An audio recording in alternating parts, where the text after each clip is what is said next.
Okay, now which one of you fucksticks shit the bed? Huh? Which one of you shit the money bed?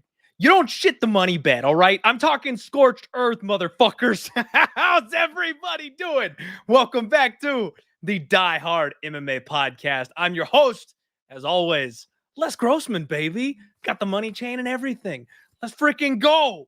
We're going to have ourselves a night, everybody. Happy Halloween. Thank you so much for hanging out with me here. I'm excited to hang out with all of you. The only problem, folks, is I can't read my own damn notes right now because I actually need real glasses. So I'm going to swap out. Audio listeners, you're going to have to check out the video for this one. Enjoy, everybody. My wife is still not happy with me for what I did to my head this week. So welcome to the show, everybody. We are coming off an awesome event where we had a damn good time, had a nice little profitable evening. I want to give a quick shout out to Jerry Jones, new member here over at Pub Sports Radio. Thank you very much for supporting Pub Sports. Jerry Jones, we appreciate you. And real quick, my guy, Grateful Dude, shout out for being on the MMA Hour Big Hitter. You best believe it, my friend. Your boy got the shout out over there for cashing in on that Christian Rodriguez sub prop. Always gotta have a feel good moment there for that. Thank you very much, Grateful Dude. I appreciate you, my guy. Hope everybody is doing well. I have got a special guest for y'all this evening, a man who is long overdue for coming on the podcast, none other than JHK MMA himself. John, how you doing tonight, my guy? Happy Halloween, motherfuckers. It's good, man. It's good. I had to go with the Squid Games, right? Korean drama, Korean, how, there's a connection. It's Halloween. What can you do? Thank you so much, man, for having me. Hey, dude, like I said before, long overdue. Thank you for coming on the show. I appreciate it. And I love the Squid Games reference there. It's good stuff, man. Hey, welcome to the show. First time doing a show with you, so I'm very much looking forward to it. Folks, if you don't know who John is, make sure you follow him, JHK MMA. Check him out on Twitter. I put all his stuff in the description of the video below. John, for the people that don't know, you do fighter interviews, right? Oh, of course, man. I do fighter interviews for the All-Star. Go download the app. We're the best MMA app in the business. Go download it. It's easy to use, and we're gonna be adding picks to it, communities, and all of that good stuff. But yeah, I do fighter interviews. That's mostly what I do. Fighter interviews, in-depth stuff, and a lot of stuff for the betting community. And we appreciate you for that, man. We love it. Thank you very much. Everybody, we're talking UFC Vegas 64 tonight. So do us a favor, smash the like button, subscribe here if you haven't at Pub Sports Radio. This show and all the lines on it are brought to you by Superbook Sports. Just want to go ahead and shout them out here. If you need a good, solid, legal, regulated, US-based book, make sure you check them out. And John, we're going to start off with a bang here. First fight of the night, man. Let's dive right on into this thing. Ramona Pascual taking on Tamires Vidal. I am sure that I am not saying that name correctly, but she is making her UFC debut. So I'm hoping maybe you can fill in some of the cracks here. I've had a rough run, John, with Ramona.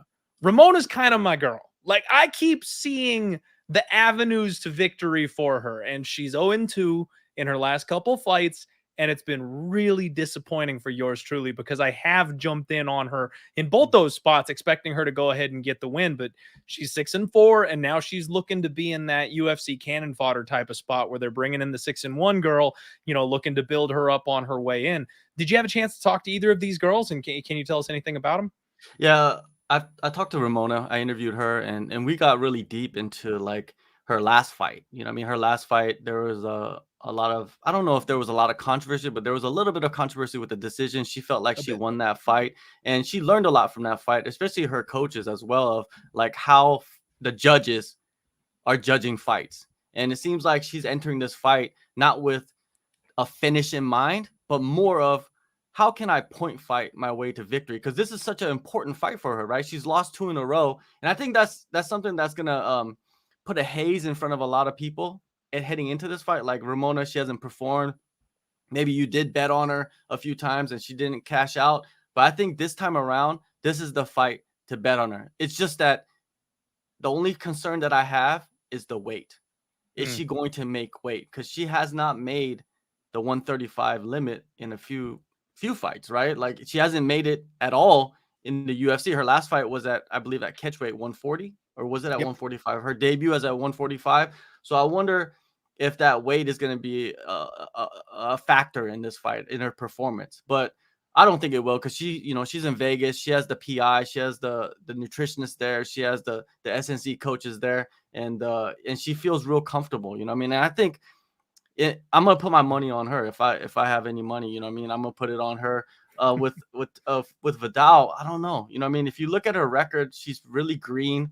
I mean, she's fought on the regional scene in Brazil. Her only loss is to Cara Rosa, which Cara Rosa, right? She's a dog, right? Like she's a top 15 fighter. It's not a bad loss to have. It's not a bad loss, but I wonder what these wins really mean. You know what I mean? We don't know. We don't know until they step in, but I like the mentality Ramona has heading into this fight, because she kind of has a idea that if she loses this fight, she's gone from the UFC, and the UFC is her dream. So I think she's going to go in there and be a little bit smarter, and she has a good coach, John Wood, that she's been working with for the past couple of years, and they're going to have a good game plan to get the victory, and that's what I see. I hear you, John. I'm glad to hear all that from you, especially I'm gonna, of course, go listen to the interview with Ramona a little bit later in this week. I haven't had a chance to get there yet, but I'm happy to hear the mentality from her too. She is so big. She's so big, and I'm worried about her making the 135-pound limit. But honestly, if she can get down to 135, I think she's just going to have such a physical advantage over Vidal. And the problem for me with Ramona is she's a little low volume. She's not as aggressive as I would like her to be. So she can get kind of outworked by opponents where, like you mentioned, the controversy of her last fight, I thought that maybe she had done enough to beat Edwards, but you just look at the striking stats and it's like, it's hard to argue against it. You know what I mean? It is hard to argue against her opponent winning when they put up that kind of a differential in striking numbers. So if she comes out aggressive and does what she can do, I absolutely think that she can win this fight. She's tough, she's durable, and honestly, she's a really good grappler. I think what's going to happen here for me, guys, Ramona Pascual is this week's Tresean Gore. Last week, I talked about Tresean Gore, where I bet on him back-to-back twice and lost twice in a row. It's disappointing. You're scared to go to war with them the third time. But you were right those first two times. They just needed to kind of iron out the kinks. Look at what Tresean Gore did. Got the damn win in stunning fashion on Saturday. And I think that's kind of how Ramona is going to look here. As long as she's healthy enough to make that weight cut, as long as it's not too, draining or damaging, getting her down in weight, I'm just not that impressed with Vidal, man. And I honestly think she's going to bring the exact type of game plan that Ramona needs to succeed, because Vidal is not super high volume herself. She kind of steps in, heavy on the feet, wings big overhands, and then she drops for heel hooks. Like, this girl likes to attack the legs. She'll give up bottom position. If you're going to engage in a grappling contest with Ramona, you're in trouble. And then if you're not going to put volume technically from the outside on her, you're also in trouble, because she's more than willing to trade heavies. And she took the best shots that freaking Nunes had to offer. And we know what kind of a power puncher that girl looks to be here in this weight class. The big thing for me, man, you go back a fight or two for Vidal, and she fought Aileen Perez.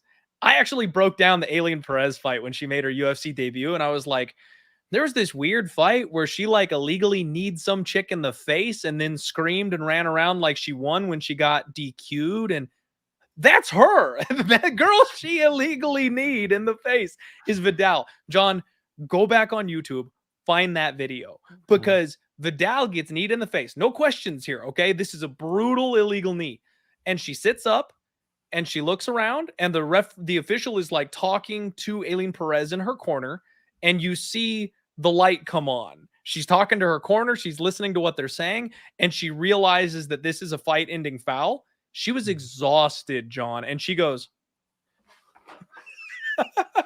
like, she's a worse actor than Aljamain Sterling. Like, as the referee is turning around, this girl flops. Then I'm like, if you can't handle a 10-minute back and forth wrestling match with Aileen Perez, I don't think you can handle it with Ramona Pascual. So guys, I know, scary as hell, but I'm probably going to do it. I think I'm going to go back to war with our girl Ramona. I think she shouldn't be the underdog in this spot. I might wait to make sure she makes weight on, Friday, Saturday, make sure she looks good. But as long as she looks okay, like I think we fade the UFC debutante that's got some quit in her. John, I don't know. Do you do much betting at this point, or something you're just kind of dipping your toe in? I'm still educating myself. I think you need to educate yourself and especially watch guys like Clint, you know what I mean, and see how they bet and what they're looking for. Because if you don't, and you just think like, oh, you're gonna be emotional. I think a lot of people become emotional when they bet without education. And I don't want to be that way, because I know I'm emotional. You know what I mean? I'm always looking for the underdog that's gonna win, which it rarely happens. So I'm gonna educate myself a little bit, more and learn about the sport and dive deeper into it and then start betting. But to piggyback off what you're saying, Ramona, the physicality I think is going to be a key factor, especially in the clinch. She has a strong clinch with solid knees. If you go back into like her fights on the regional scene, she has finished girls with knees in the clinch. And I think it's going to be something that we need to look for in this fight. I could see her finishing Vidal with that. Exactly. Just get her in the clinch, control her, and maybe even throw her to the ground and let her get her back up and get in the clinch again, start throwing these at the same time. Elbows will be a factor. But Ramona told me that, she looked at the stats and she said that, man, these judges, they're just looking for pitter patter. And that's what she's going to do. She's going to pitter patter and then pick her shots with the power. And I feel like that's going to be important to remember when you bet on this fight. I'm so happy to hear that, John. That is great news. I will absolutely be betting Ramona here in this spot. And I'm glad you mentioned the clinch. That was one other point that I meant to bring up in my breakdown, man. Ramona's knees. She's got some nasty knees to the body. She hurt both of her previous opponents with those body shots in those clinch positions. And that's where Vidal thrives. Like, she tries to get these girls in these one underhook clinch spots. She's going to be there for the taking. I will not be shocked whatsoever if she gets tired and Ramona knees her in the gut and she just falls over in the second or in the third round in this fight. So I like it. We're going to rock with Ramona, John. Okay. And real quick, I got to shout out the people in the chat here. We got maybe my favorite engagement here in a couple of weeks. AY says, imagine if Clint had hair, and Pokemon Trainer says, Clint don't need hair. His baldness is his power source. I love it, Pokemon Trainer. Let's go. All right, everybody. We've already got 46 people here. We're expecting kind of a small show this evening with it being Halloween. People are out there partying, trick-or-treating with the kids, all that good stuff. You can't really blame them for not being here. Plus, there's Monday Night Football, but we're DGens. We're fight fans. We're going to get moving and break down the rest of this card. Jake Hadley makes his glorious UFC return, taking on Carlos Candelario. John, this fight, I am so excited to see the return of Jake Hadley, because I feel like with the Contender Series, you get these really big swings.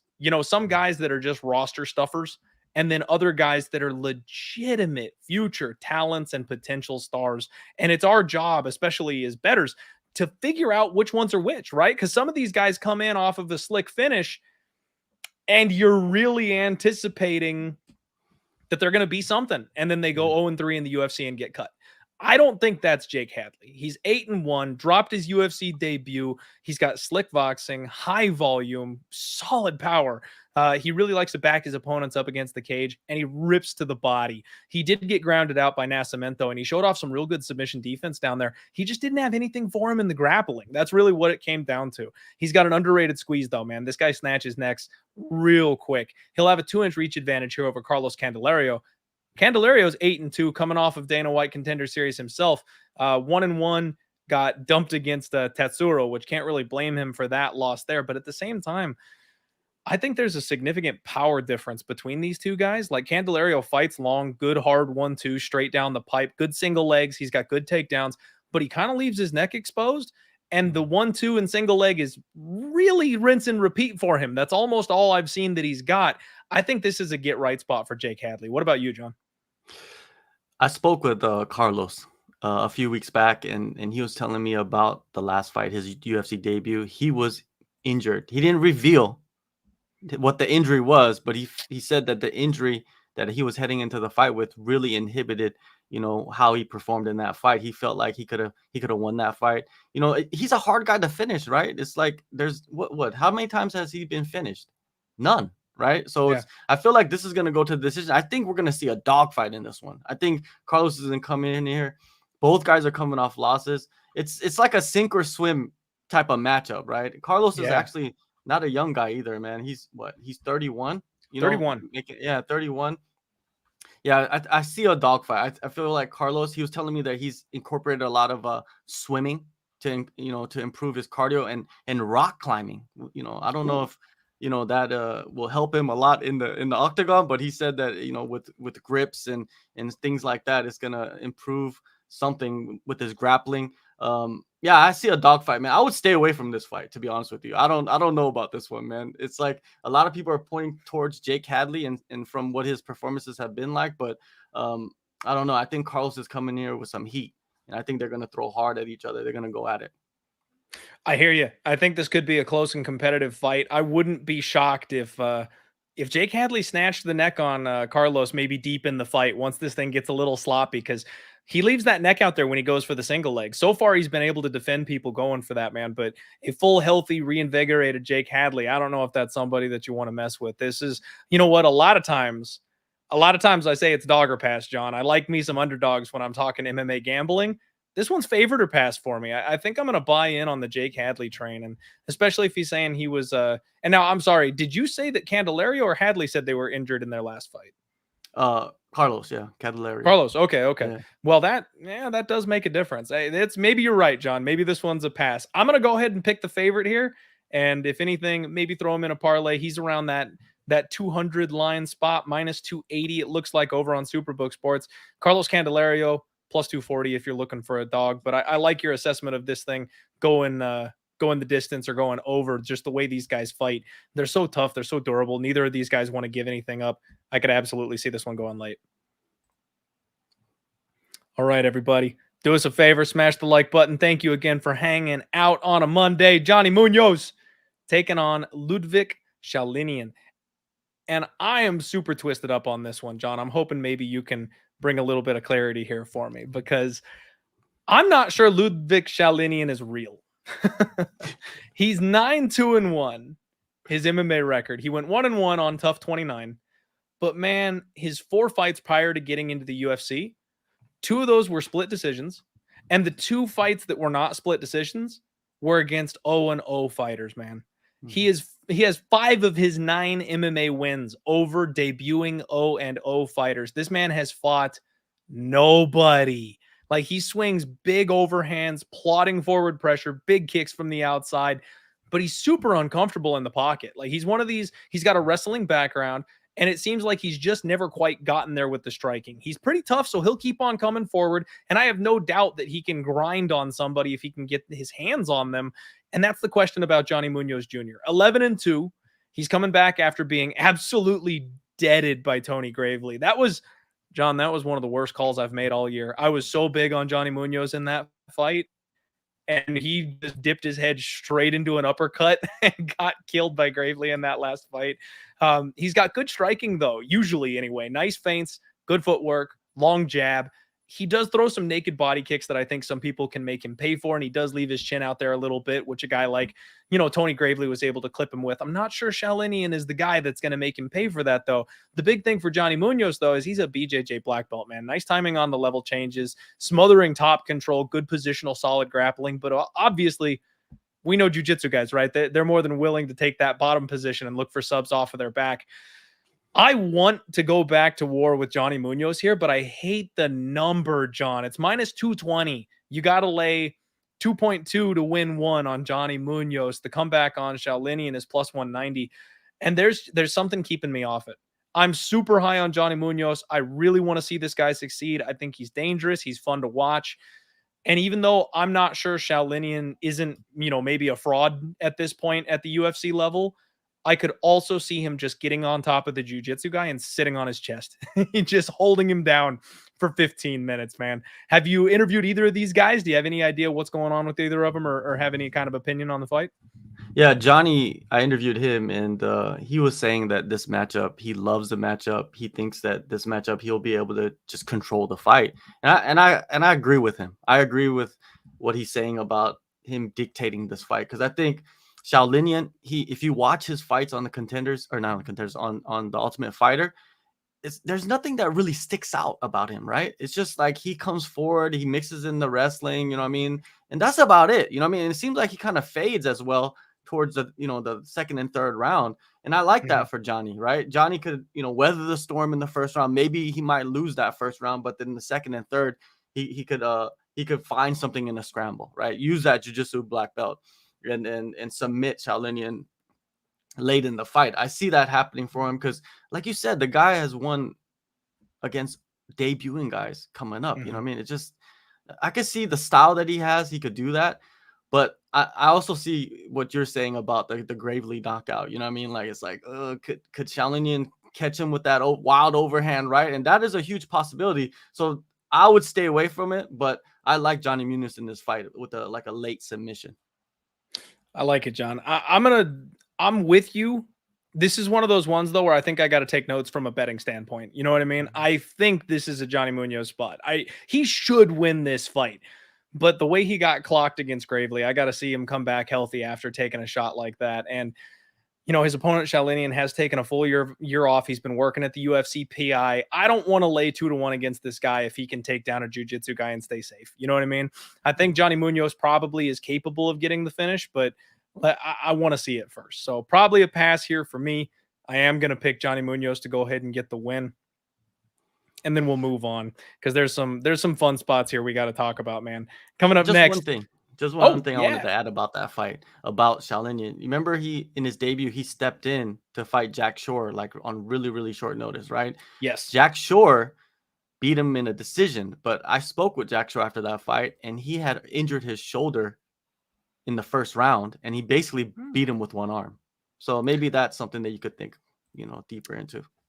Thank you, John. That's a good piece of information. I forgot about that. I knew he had come in short notice against Jack Shore, and I did find it interesting going back and watching the tape that Jack, of all people, chose to kind of stick and move that night. I didn't realize he had an injury, so that's great information for us gamblers to have and to recall, because I was Jack Shore takes everybody down. I was kind of surprised he wanted to just kind of stand and box this guy. I thought maybe he was going GSP style, where he just knew like, hey, this is the gap in his game that I can abuse and get the easy win that way. But if it was based on an injury, that makes things interesting.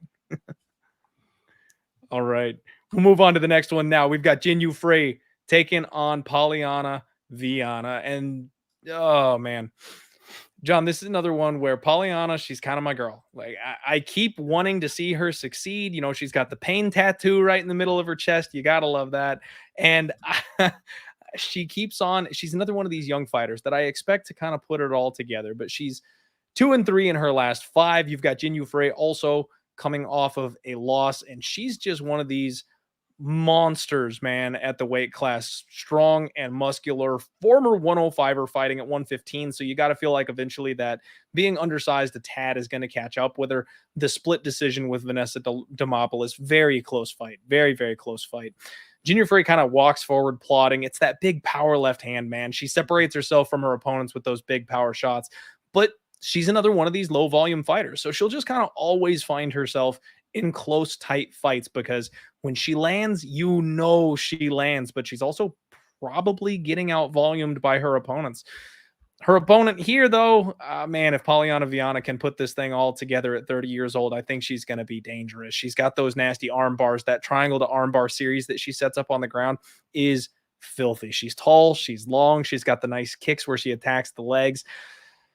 I kind of want to side with Polyana Viana here. I think that she can keep Jinyu Frey at distance. I think she can chip away at her. And then if they do get in some kind of a grappling scramble, I favor the jiu-jitsu of Polyana Viana. We've seen Jinyu Frey get kind of exposed on the ground before. Kay Hansen, she had her dead to rights deep in the third round, and then Kay snapped off a submission win at the very end of the fight. Those are the types of things, especially with aging fighters, John, that really kind of concern me. That it's like, if you're making those kind of mistakes and giving away fights, a young fighter, I can kind of be like, they're green.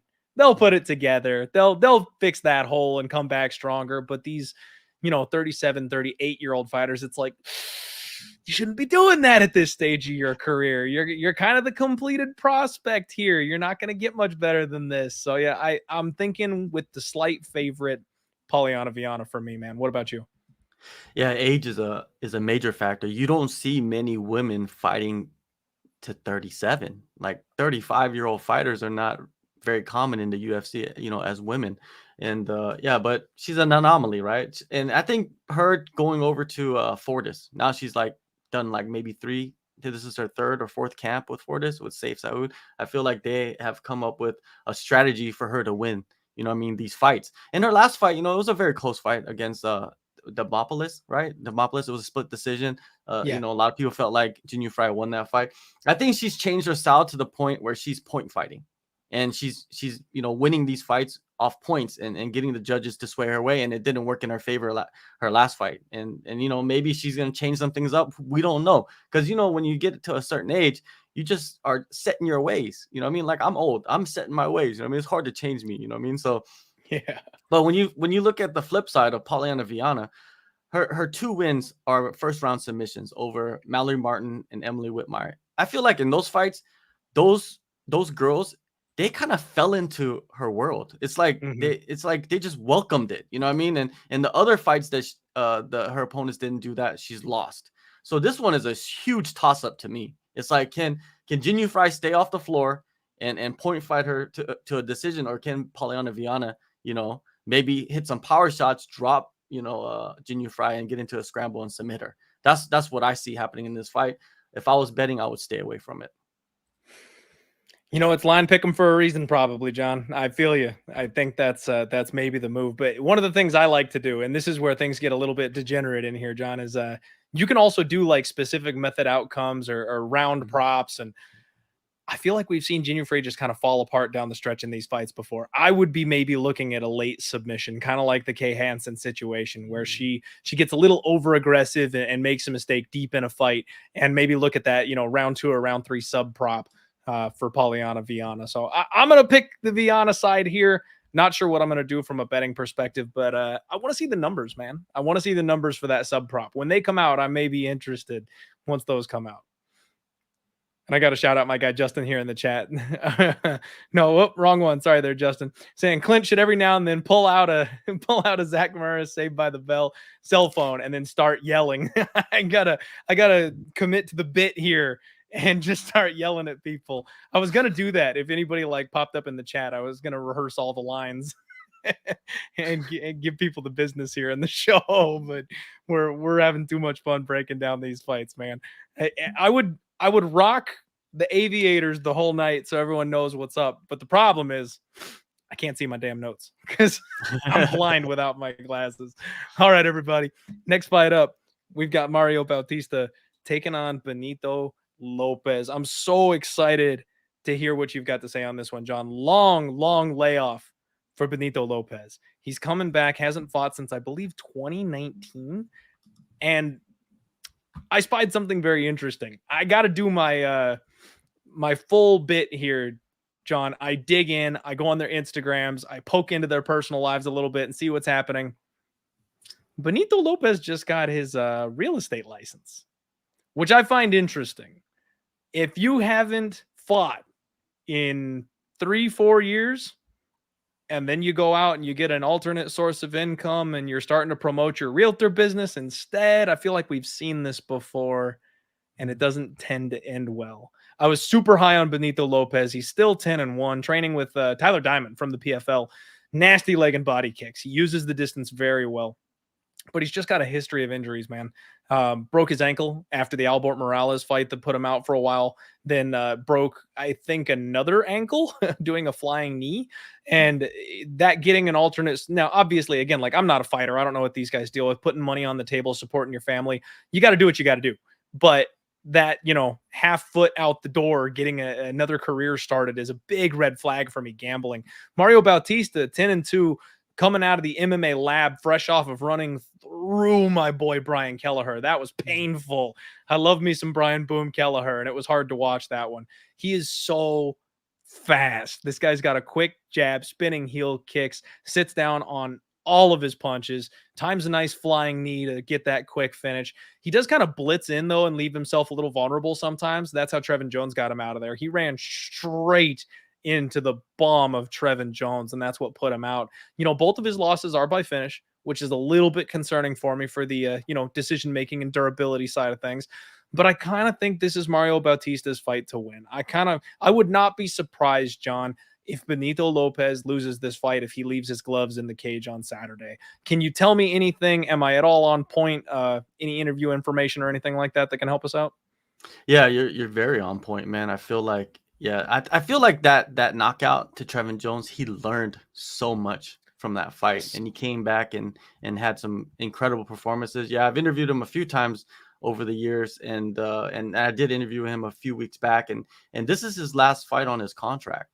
The UFC didn't offer him another deal, so this is a huge fight, especially a guy on a 2-fight winning streak, right? It's like he has to show what he's worth, you know what I mean? And it's very odd to be in that position, but they're giving him an opportunity. This is a huge opportunity to have his 3rd straight win, get a huge finish, and I think Mario Bautista is going to do it. I think Mario Bautista has the skills to be a top 15 fighter in that division. He just hasn't become, his best version, and I think he is becoming his best version now. And Benito Lopez, like you said, it's a huge red flag. He's coming back after almost 3 years away. He got his realtor license. Where is his mind at? Is it his mind just to like fight out his contract so he could go back to selling houses? I don't know. You know what I mean? Like, we don't know much. He hasn't done any interviews, media, so we have no idea what's going on. He comes from a great camp, but it's just, where is his mentality at? Mario Bautista's mentality is like, I need to show the UFC I need that big money and I need that big opponent. And I like that mentality in a fighter. You know what I mean? He's a very humble guy and he respects Benito. And that's why I would put the house on Bautista, man. I think this is a good fight. I think he has so many advantages going in, and he's going to be able to finish the fight on the feet or on the ground. The Trevin Jones fight was just a hiccup, man. I think it was a learning lesson for him, and I think he's going to come in here and show out. I think he's going to get one of those performance of the night kind of showings when he fights Lopez. I was going to say, man, this could be a fight of the night contender. The way these two guys match up, the way they both like to explode and spin and jump, and this is going to be a fun fight no matter what happens. I'm glad we kind of line up here thinking Bautista is the side. My guy Mushroom got the most important stat in the house, though. Realtors are 0-1 in the UFC, man. If you're a stat guy, if you're a numbers guy, that's the most important thing you need to know coming into this fight, is that realtors are 0-1 in the UFC. All right, everybody, we got 71 live viewers. Thank you very much for hanging out with us. Support our guy, JHK MMA. Check him out on Twitter. All of his stuff is going to be in the link below here on the show. And you know the deal. It's Pub Sports Radio. Show is brought to you by Superbook Sports. We're going to hear a real quick word from our sponsors, and then we'll be right back to wrap up the rest of the card.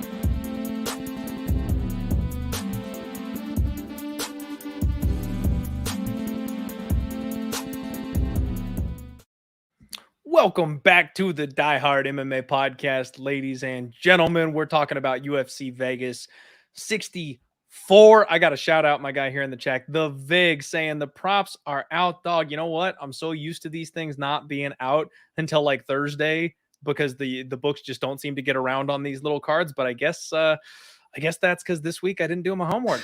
You got to do your fucking homework.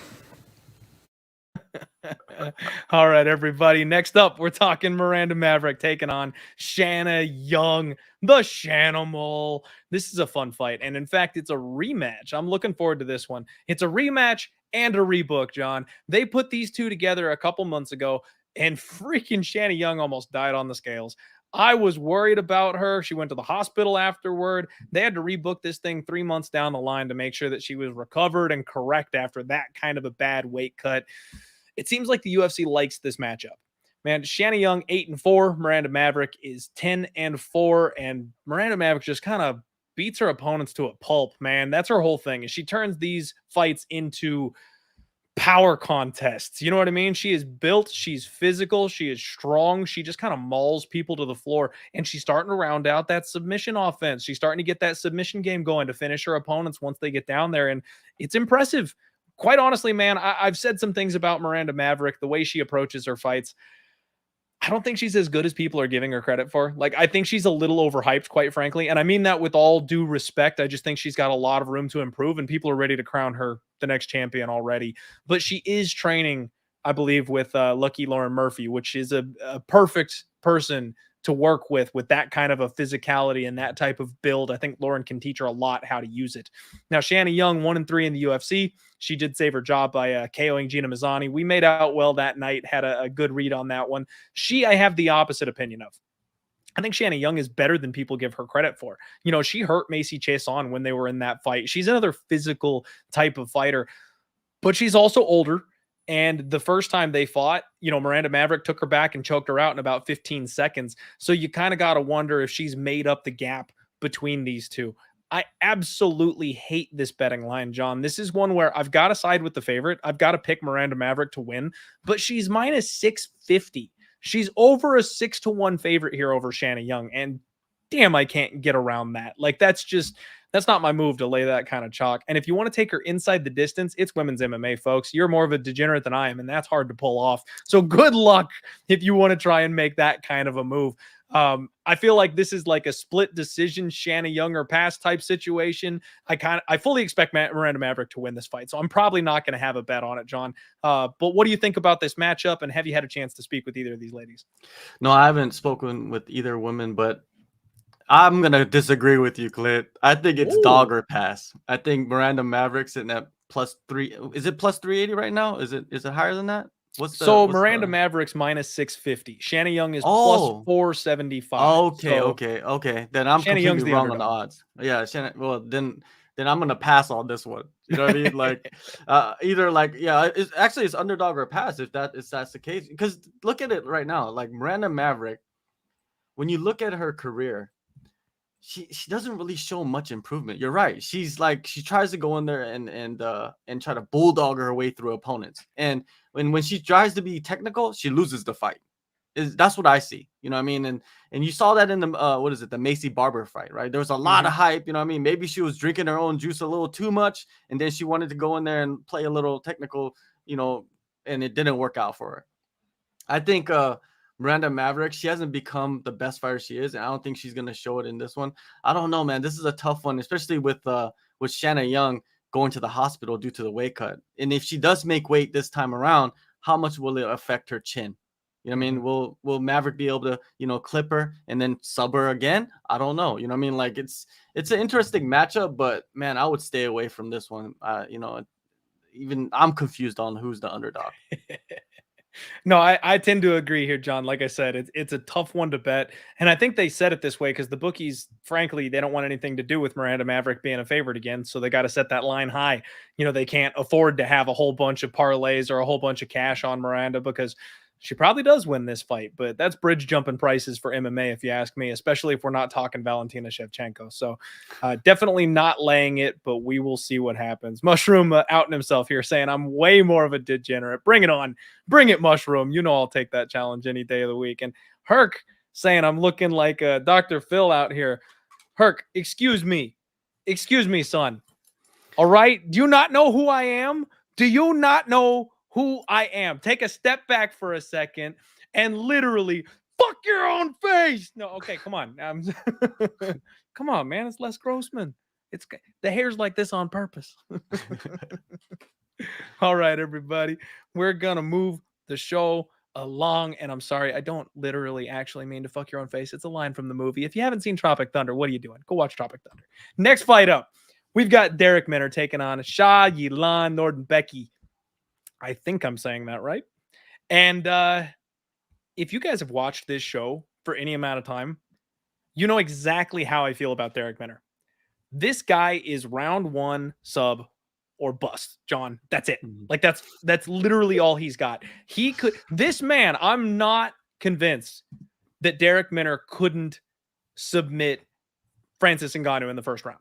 Like, he is hell on wheels for the first 4 minutes of a fight. But as soon as you make him wrestle, as soon as you survive that first submission attack, he's just got nothing left to give past 5 minutes. Every single time. I've got some notes here for you guys because Darrick Minner has won a decision, and boy, did we get just like the most gorgeous overreaction line value his next fight after this. He defeated Charles Rosa by decision. Mostly because Charles Rosa is one of the smaller guys in the weight class, can't wrestle to save his soul, and is incredibly durable. So the only reason that thing went the distance is because Rosa had nothing to offer, and Minner couldn't sub that particular opponent. Everything else, it's been since 2015 since he won a decision, John. Like, this guy cannot go to the scorecards and win. Shayilan Nuerdanbieke, 37-10, lots of experience from this guy, and he's built like a brick shit house. Like, oh my God, the back on this man. He swings super heavy bombs. He is crazy durable, strong power offensive wrestling. But Johnny's got 6 losses by sub.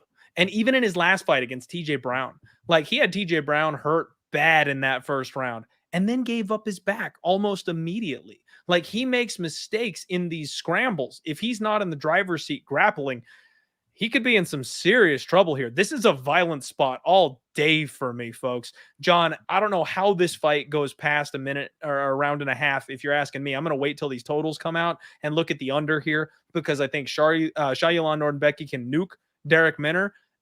If it doesn't happen early, it can happen at the beginning of round 2. And then if Darrick Minner is in the driver's seat, this fight isn't going past 3 rounds because he'll be on Nuerdanbieke's back and he'll have his neck and it's going to be over in a hurry.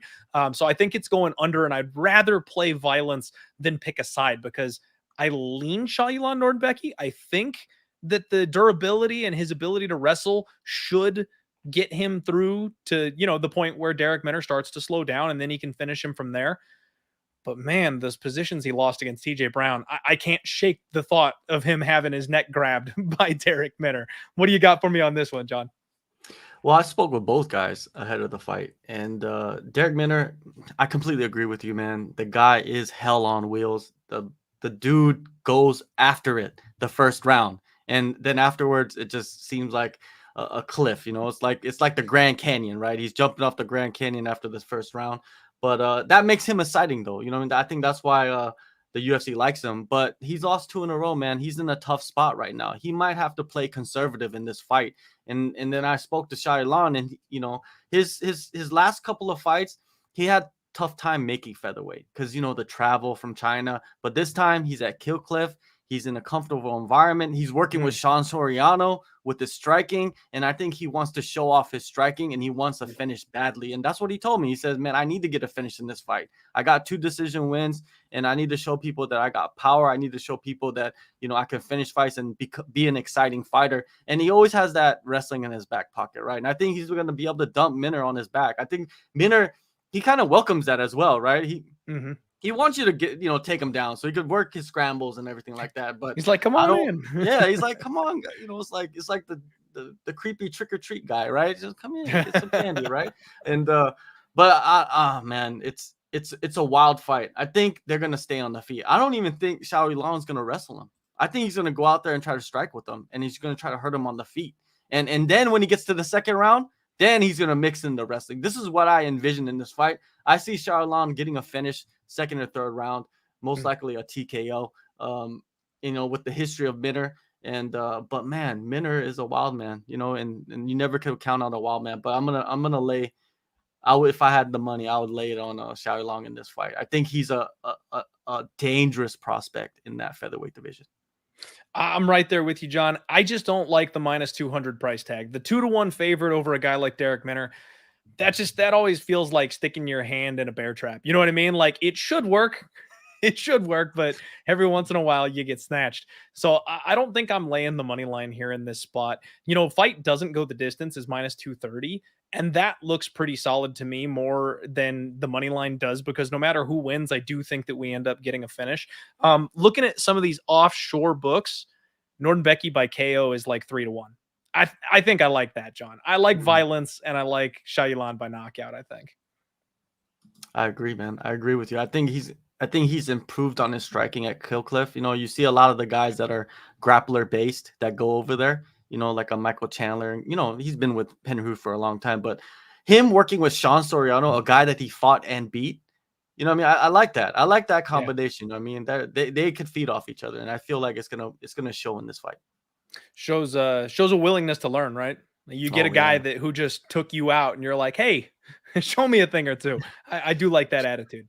For sure.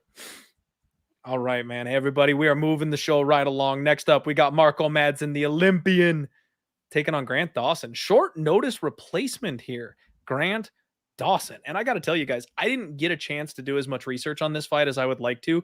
I know these guys both relatively well, so I'm going to need to do a little bit more research for this one before I make any type of betting moves. Take everything I say with a little bit of a grain of salt. Real quick note before we break this one down. We were supposed to have Jailton Almeida taking on Maxine Grisham here in that spot, and that fight has been canceled. It looks like there's an injury for Maxine Grisham. I'm convinced that Jailton Almeida is never going to fight again, John. Like, they're going to have to like send him straight to the top 5 because nobody's going to get in the cage with this man anywhere below the top 10. So we're not going to see Jailton fight again this weekend. It doesn't look like. I don't know who's stepping up on short notice. Maybe, I guess, call Parker Porter again. He might do it. Is he a heavyweight or a light heavyweight? That's just the thing. He's supposed to be a light heavyweight, but he keeps on. He has these opportunities against these low tier heavyweights, and he takes them. I don't blame him. You know, he's got a heavyweight frame, and he just doesn't have to cut weight. And any of these guys that are, you know, ranked 12 or below at heavyweight, he's just gonna destroy. The man is looking for free and easy cash. I can't blame him for taking that approach. But realistically, he's a 205er. Yeah. Well, he's dangerous no matter where he goes. And I'm not going to bet against him. No, I made the mistake of trying it, and it doesn't go well, everybody. Learn from my mistakes. So talking about this fight again here, though, man. Marco Madsen training over at Fight Ready, which you guys know my love for the Fight Ready camp. It's the perfect place for an Olympic level wrestler like Marco Madsen. I keep trying to take advantage of Mark Madsen's gas tank because he's getting older. We've seen him wear out and slow down. He does everything with force and power, and that's all he's got. So when he slows down, his opponents take over and out technical him. Guys that are fighters and not wrestlers end up getting the better of him. But damn, dude, he's so savvy. In his last fight, you saw him take like a good 3 minutes off in the second round, and then he did what he had to in the third round to get the damn win. It's like, that's the kind of grit with these high-level wrestlers that you can expect, and you just can't quite get away from. So I think we got to be careful betting against Marco Madsen because he is older, 38 years old, but he is an Olympic-level athlete, and that's going to carry you a certain distance, and I haven't been quite as respectful of that, I think, as I should have been. Now, Grant Dawson, 18-1-1, made a big move to a big gym. He was, a big fish in a small pond over there with Glory MMA. Now he's training at a real gym. I expect, massive improvements from this kid moving forward. Got the big finish over Jared Gordon in his last fight. You love the ability to wrestle. You love the ability to scramble. His ground and pound is nasty. The chokes are there. The gas tank is there. I mean, this is a pretty good matchup for Grant Dawson. And again, I got to go back and do all the tape study. I gotta finish putting the time in on this one before I can say too much. You got to do your fucking homework. But I think it's a Grant Dawson spot, John. I think it's a Grant Dawson spot. And again, I wouldn't be shocked if the gas tank issues for Mark Madsen raise their heads and maybe we get a round 3 sprinkle here on Grant Dawson. But we got another line that I just am not a giant fan of. Grant Dawson coming in on short notice as a minus 215 favorite. Marco Madsen plus 185. It's tough to lay that kind of chalk in this spot here, in my opinion. John, what do you think?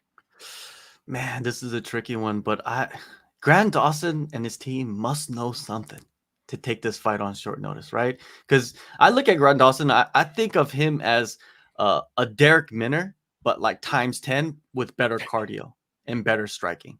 And he's putting a long unbeaten streak on the line against Marco Madsen. Like you said, Marco Madsen is not a dumb guy. He knows how to fight. He knows how to win rounds. He knows how to win a decision. And man, it's tricky, man. It's very tricky. But I think Dawson's going to be able to out scramble these wrestling attacks. I think Grant Dawson's going to be able to tire out Marco Madsen and not let him take 3 minutes off. I think he's going to pressure him. I think the coaches know that. The coach is going to go in and be like, yo, this round, if he starts to kind of coast, just go straight forward.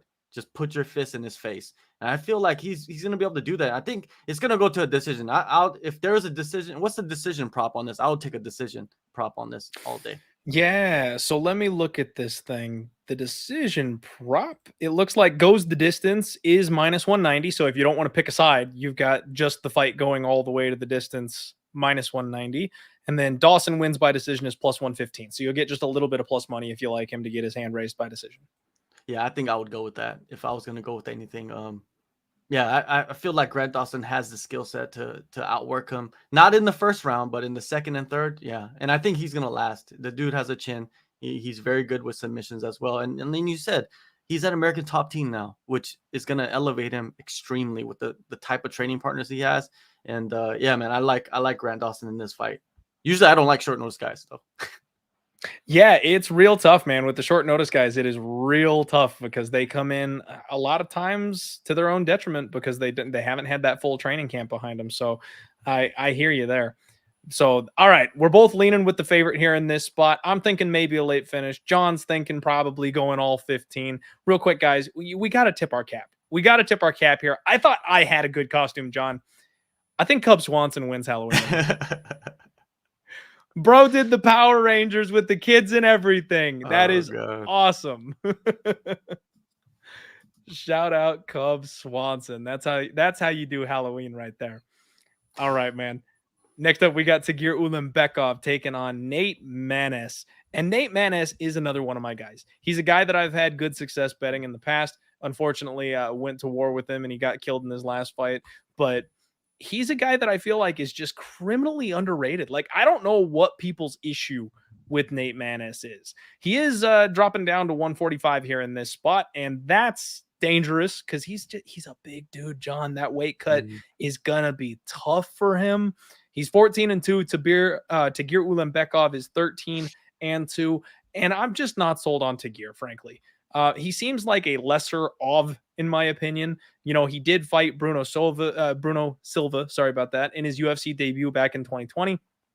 You know, heavy favorite, took him to decision, grinded out a smaller man. Okay, is what it is. He went to war with Alan Nascimento. I respect Nascimento and his ability to grapple. So getting a split decision win over Alan Nascimento probably should speak more than I'm giving it credit for. But the Tim Elliott fight, that's the one. I cashed the ticket on Tim Elliott that night, John, because I looked at him and went, yeah, I think if you get a guy that knows how to grapple savvy enough, this Tagir is not going to fare very well. He is 31 years old, so coming into his prime, if he's going to get it going, this is the time to do it. Nate Maness dropping a weight class after taking an L, a little concerning, but Umar, man, I think Umar is a future champ. Like, I think Umar beats Tagir any given day. I do not think they are the same level of prospect. You know, this is a guy that nearly died against Tony Gravely and nearly died against Johnny Munoz Jr., dug deep, came back, and worked his way back into the fight, finished Gravely in the second round, survived to take a decision from Johnny Munoz Jr. Like, if you don't get Nate Maness out of there, he refuses to go away. Like, you literally have to kill the man in the first round. Otherwise, he's going to take you out of there. And I think he'll be big enough and strong enough, especially if he does the weight cut right, that Tagir is going to struggle with the grappling. He's got good jiu-jitsu. He's got good Muay Thai. He hits hard. This is a dogger pass spot for me, John, and I think I may end up on Nate Maness here this week. I think he's being a little bit disrespected and underrated by most of the people here in the market. I agree with you, and I also think that this could turn out to be a boring fight. I feel like it could be a boring fight. I think Tagir might just hang on him, just hang on him, and the weight cut is a concern because I think Nate. He's very explosive. His style is fun, but will he have that style at 125?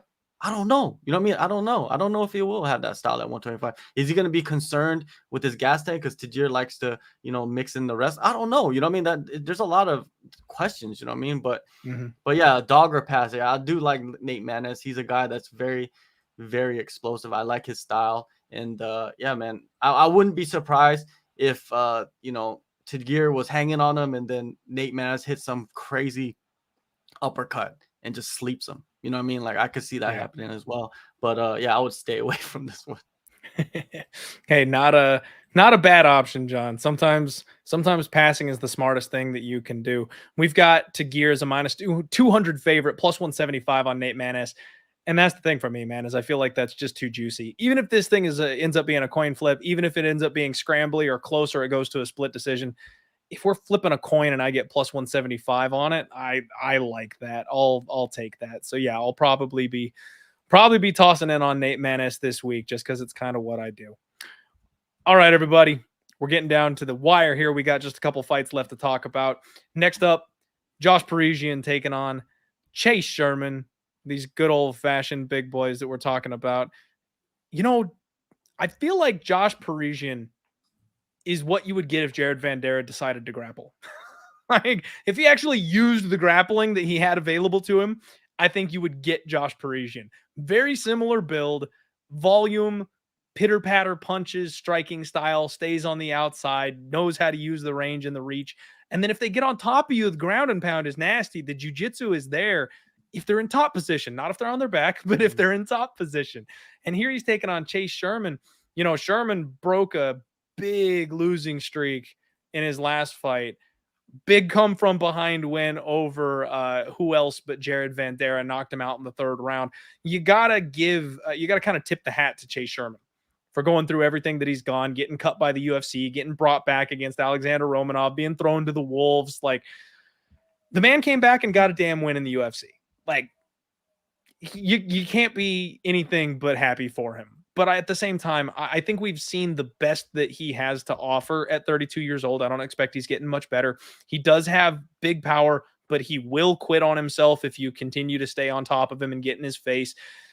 Jared Vanderaa just doesn't have the pop in his punches to make him question himself. So he was able to dig deep and come back in that fight. You know, Josh Parisian, I think he's got a similar setup with, like I said, I don't know that Josh is going to hurt him enough on the feet to really make him question himself. He may stay in this fight. We could get another banger volume striking type of fight.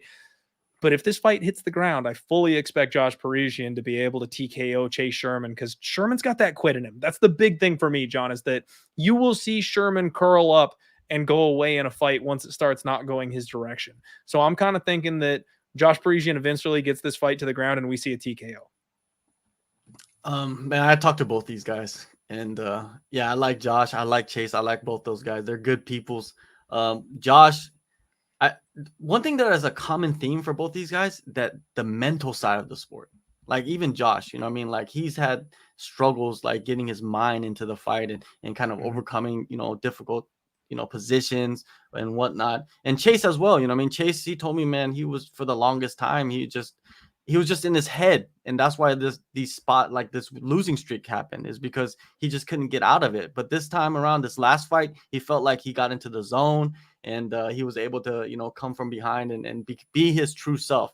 And I like that. I like that about him, and I like that Josh has you know, turned the corner as well mentally. I think that this fight is going to be fight of the night. I think these guys are just going to bang it out, and whoever mentally crumbles first is the one to lose. I don't think either one has like better skills than that. I think they're pretty evenly matched. The line is even, so I agree with that. And but I don't see a first round finish. I think these guys will hurt each other. They'll go to the ground. They'll get back up. It's going to be bloody, and we're going to be, you know, screaming and yelling at the TV. You know what I mean? That's how wild I think this fight will become. And whoever, I think we'll see a finish, but it'll be like in the third round, second round. I don't know which way it will go, but yeah, I see something crazy. I see something that we're going to say, like, guaranteed they should get extra money for their output. Good old heavyweight slobber knocker. I like it, John. I like that. I hope that's the way this fight goes. That would be absolutely fun. The fans win when that happens. We got a close fight here, a close line, everybody. Minus 120 looks like for Chase Sherman. A little bit of cash, a little bit of love coming in on Chase Sherman. And then plus 100 even money on Josh Parisian, the underdog. Pick your poison, folks. This is one of those ones where you got to be a degenerate to bet on this one. So I'd be proud of you if you did, but be careful. Just don't get too crazy on this one, because it could go either way. Honestly, John, this is another one. If you've got a book that lets you live bet, I would look at this one for a live bet, because you can watch Chase Sherman fold over. Like, I'm sorry. And I mean this with all due respect. I know he's a nice guy. Like, he sounds like a very cool guy. I like his interviews. Wish him nothing but the best. But when he's there in the cage, you can watch the confidence leave his body. And if you see that start happening as a bettor and you have a decent number on his opponent, jump in. Just jump in on his opponent if you start to see that happening. But if he's a confidence fighter, kind of like Khalil Roundtree, where if he gets going, he'll butcher people in there. So I could also say this, that can keep you safe on the other side of this thing. If you wait until you've got that live opportunity, if Chase Sherman is in the driver's seat, then stay the hell out of the way. But if you see him start to slip up and start to question himself, take that opportunity on his opponent at that point live. Don't bother getting involved on the front end of it. How much do you look at the corners, like during the fight live? Do you listen really carefully to what the coaches are saying to the corners? You look at body language. Is that something for like live betting? Is that key? Absolutely. Because you can see, now this is kind of an extreme example, but like the Bellator fight with Aaron Pico a couple weeks ago, his shoulder popped out. And there was a minute where you could jump in on his opponent, who was like a massive 14-1 underdog at that point. You could have gotten in on that because he had not admitted that the shoulder was out yet, and they didn't update the betting lines. So you can just find soft spots like that. Again, it's an extreme example. That kind of thing doesn't happen often. But when they do the corner cams and you can hear the coach, you can hear good advice, you can hear bad advice. You can also very much hear the fighters that don't believe in themselves. The ones where the coaches, we always see it after the fights, right? Where the coaches are getting berated online because they yelled at their fighter a little too hard. They were a little too mean. They weren't nice enough. When a coach has to yell at their fighter like that, it's because the coach knows and they can see their fighter quitting. They can see their fighter giving in and giving up. And that's when you go, okay, like they don't believe in themselves right now going into round 2. Why wouldn't we take the chance that they're going to quit on themselves? So yeah, man, you got to stay sharp. You got to listen. You got to listen to the coaches, that kind of thing. It'll take you a long way if you're looking to live. Nice. All right, everybody. Co-main event of the evening. We have got Neil Magny taking on D-Rod Daniel Rodriguez. And this is one that's been around for a bit, right? Like, this is a fight that they booked a while ago and they had to scrap it and move it a couple of weeks out. So we've all kind of talked about this fight. We've been prepared for this fight. Neil Magny, I love this guy. He just shuts his opponent's game down. He's got a great gas tank. He makes everything difficult, drags you late into the fight. He can clinch you, pin you up against the fence. He can out wrestle you if he needs to. He also can end up on his back sometimes. So if somebody's got the wrestling edge on him, that can kind of backfire a little bit. We've seen that happen before, but he's a volume guy. He just kind of works you to a decision, and he knows what the judges are looking for, John. He's one of these guys that seems to get the nod in these close, disputed decisions like that, and he's my favorite gatekeeper in this weight class. I say that with all due respect. If you beat Neil Magny, you're legit. Like, that's how I look at it. So D-Rod on the other side of this thing, I have struggled so badly with this man. He's 35 years old, so he's a little older than I like my prospects personally. I don't think he should have got the split over the Leech Jing Liang. I thought the Leech won that fight in his last fight, but you can't really argue with some of his performances. The Kevin Lee fight, the Preston Parsons fight, like, he looked fantastic. I always go back to the Dwight Grant fight and the Neil Dalby fights, though. Dwight Grant nearly killed him in that first round. He managed to survive that somehow. I don't know how, but he came back and Dwight Grant had nothing left to offer after that. So he ends up KOing Dwight Grant in the first round, and that's all any of us remember is the knockout. But you got to remember, he was on skates before that. And then the Dalby fight, he just didn't show up. Like, I don't know what that was, because Dalby is a guy who, he's up and down in the UFC. I know he's coming off a win at this point, but like, I'm still not sure where to rank him. And D-Rod just had nothing for him. He got stuck at range, couldn't close the distance, wasn't pulling the trigger. That was the one night that I truly bought in on Daniel Rodriguez. And I lost a pile, John, because I never thought there would be a day where Nicholas Dalby beat Daniel Rodriguez, but here we are. So I'm a little kind of naturally biased against Daniel Rodriguez, I guess you could say, with my betting history on him. And this is a pick'em fight against the guy in Neil Magny, who I know is a good soldier. I know exactly what he's going to do every single time he steps in the cage. I know he's going to do whatever it takes to get the win and get his hand raised at the end. As long as he doesn't have to worry about ending up on his back and getting out wrestled, which D-Rod is not much of a takedown guy. It's rare that he goes to his grappling offensively. If he wants to stand and strike with a guy like Neil Magny, I think it's going to be close. And I think Magny wins a close one. I know a lot of people who I very much respect are coming in here on Daniel Rodriguez. So I haven't made an official bet. I haven't moved on this one yet or anything like that. But I'm leaning towards Neil Magny. What do you think about this one, John? I agree with you. There's too many red flags with D-Rod. You know, he's coming off that elbow infection. Is that even fully healed? He also he broke his wrist that took super long, right? Before the was it the Leech fight, right? It just took super long. Is that gonna have an effect on him? Because he's a straight like banger, right? He's a swinger. Yeah. Like one punch could, like, if your wrist is jacked up, you might not be able to throw your hand as effectively anymore on the feet. You know, like there's a lot of red flags with D-Rod but one red flag that's not D-Rod is he has a good chin, right? So I don't really see him getting knocked out by Neil Magny, and Neil Magny's not really a knockout artist as well. And Neil Magny has a solid chin too. Remember that fight against let me go way back in history with Neil Magny. What was the fight? Hector Lombard. Remember that fight where he would just took hammers, right? And just came back and won that fight as well. Neil Magny, we realized Neil Magny was for real. Yeah. And Neil Magny, you know, one thing he's good at is he goes in with the 6-inch reach advantage. Even though D-Rod is very long, he goes in with the 6-inch reach advantage. He could fight from distance really well. He knows how to like crowd somebody into the fence and then grab him into the clinch, slow the fight down, use elbows, use, you know, like dirty boxing. I see him implementing that style and then dropping down and going for takedowns. I could see him submitting D-Rod in this fight, going in there, using that dirty boxing, using the clinch, take him down, submitting him maybe in the second round. But I also see him, you know, just using that effectively just to win a decision. Because one thing Neil Magny is good at, he's good at winning rounds and swaying the judges, like you said earlier. He's a point fighter. He knows the judges. He knows what the judges are looking for. And I could see him winning this fight. It's going to be hard to like put any money on D-Rod, to be honest with you. Yeah. And I'm right there with you. I do think, you know, some of those books out there let you bet those split decision props. That may be a sneaky one here to take a look at this fight going to a split, because it should be close if neither of these guys can put each other away. The one thing that kind of does have me just a little bit worried though, John, we'd be remiss if we didn't talk about it. Now, again, we're comparing prospects here. So Shavkat Rakhmonov is fresh off a clean submission victory over Neil Magny. That's kind of the one thing with Magny, is that he does give up his neck. He's been choked out multiple times. It is guys like, you know, Damian Maia and Shavkat Rakhmonov. So it's not like he's getting choked out by bums or anything like that. But Daniel Rodriguez does have a nasty little guillotine on him that if he were to make a mistake, if Neil Magny does slip up, or even if Daniel Rodriguez for some reason flips the switch and decides he wants to wrestle, I could see him winning via submission here in this fight. I think that's less likely just because it's not something he usually tends to look for the way that he fights, but it's possible. So I want to warn everybody that that's something that may happen.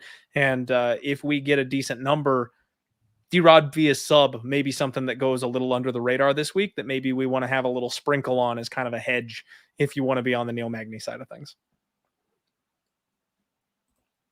All right, everybody. It is main event time. We're talking Marina Rodriguez taking on Amanda Lemos. And what a fight. I love both of these women, and I love the way that each of them comes to war. John, we were talking about this a little bit backstage. There's some women's MMA fights where you just kind of cringe that you're like, does it have to be a main event? Really? Like, not this one for me. I love this one. Lemos is a banger. She swings heavies. She comes in hard. She looks to hurt people. She's got submission upside. Like, I love Amanda Lemos. She is such a fun addition to this weight class. And Marina Rodriguez she's my dark horse. She's been my dark horse for a long time. I don't think I can call her a dark horse anymore because she's a true contender at this point in the game, but I think she's someone who should and will challenge for the title relatively soon, John. The problem for me with Marina Rodriguez is she's a little bit of a slow starter. She can come off just a bit and give a couple rounds away early. If Amanda Lemos comes out hard early, this fight gets very, very interesting. And then the other thing about Marina Rodriguez is that takedown defense, man. She's got no urgency when it comes to the grappling. She's got a 65% takedown defense. And once she gets put down on the mat, she stays safe and just kind of rides out the rest of the fight. And that's concerning for me. Like, if you don't have offense off your back, that's okay. But you need to have a Jamal Hill style get up game. You know your bread and butter is on the feet. You need to be able to push off, get to the cage, work your way back up, and then get back to work on your opponent. But she really just kind of waits for the ref to stand her up, or she'll spend 4 minutes on her back. And that is just a massive problem for me, John. She will have a matching 5-inch reach advantage here. So Marina Rodriguez is very used to having a reach advantage against her opponents. Not this time. Amanda Lemos, I think she's got the power edge. I think. Not entirely sure on that because I know Marina can hit like a truck, but I would give her kind of the volume advantage. This is going to be a fun fight, John. What do you think on this one? Yeah, I think it's going to be a fun fight. I think it's going to be a 5-rounder. I feel like they're going to go all 25 minutes. I look at the previous main event, the strawweight main event, Alexa Grasso versus Vivi Araujo, like kind of similar to that in some ways, right? You got Araujo who's like a power striker versus Alexa Grasso who's more of she should become more of a technical striker, right? Like we've seen the evolution of Alexa Grasso, but Marina Rodriguez is like 5 times better, I think, on the feet, right? So I feel like Marina Rodriguez, she might utilize that. You point to the wrestling, the takedown defense and all that. She might utilize like the fence, right? Have her back close to the fence just in case Lemos tries to dip down for a takedown or not. I think she might be able to use the fence to her advantage to keep the ground to keep the fight on the feet. But other than that, man, I see like them Rodriguez just kind of like picking shots, throwing more combinations, and Lemos is throwing those big punches. You know what I mean? Trying to take her head off. And I'm leaning towards more with Rodriguez. I feel like this is going to be a striker's delight, and she's gonna show everybody why she deserves the next title shot, or why she did deserve the next title shot. I don't know. I don't understand this whole title shot thing, man. I thought that she was supposed to be the next one to fight for the title, but I'm not the UFC. So like she has to earn it, right? So I think this is the spot for her to earn it. Main event. She's going to put on a clinic. I think that's what's going to happen. It's going to clinic by Rodriguez. I like it, John. I'm going to go ahead and be right there with you. I'm going to pick Marina Rodriguez to get the win. My guy Mushroom pointing out in the chat that Lemos does tend to slow down a little bit, and Marina Rodriguez tends to get better the deeper the fight goes. He's saying to sprinkle the 3, 4, and 5 finish props as well as the decision being the main bet there. I don't hate it, Mushroom. I don't hate it whatsoever. I am going to pick Marina Rodriguez, and I do think that it'll more than likely will be by decision. I could see Lemos maybe pulling off a decision, a split or something like that if she goes in with a grappling heavy game plan, but I'm with you. I don't trust her gas tank over a full 25 minutes. So gonna be a hairy one, gonna be a fun one mostly, John. I can't wait for this card. This is another I hate to say low level because I've got a lot of questions on this card. It's some unknowns. I wouldn't say low level. We just don't know where a lot of these fighters are at here this week. So I am very excited to see what they end up looking like on Saturday. John, thank you so much for joining me, man. It's been a pleasure to break this card down with you. I would love for you to just take a minute, let the people know where they can find you. If you've got anything to promote, any sponsors, shows coming up, stuff like that, let them have it. Let them know. Yeah, you can find me at JHK MMA on Twitter, Instagram, Facebook, wherever social media is available. And yeah, just go down the All-Star app, man. That's what I'm promoting. That's the only thing I'm promoting right now. You can see all my interviews. Go subscribe to the All-Star on YouTube. Go follow them on social media as well. And yeah, just go download that app. Go have fun with it. You know what I mean? All of this stuff is available on the app. Easy to navigate, betting, insight, all of that stuff, man. Interviews, everything. So if you're a degenerate, it's the perfect app for you. I love it, John. I love it. All right, everybody. Thank you so much for tuning in. Hit the like button on your way out if you haven't already. And this week, I hope you get out there and you make lots of money. Playa.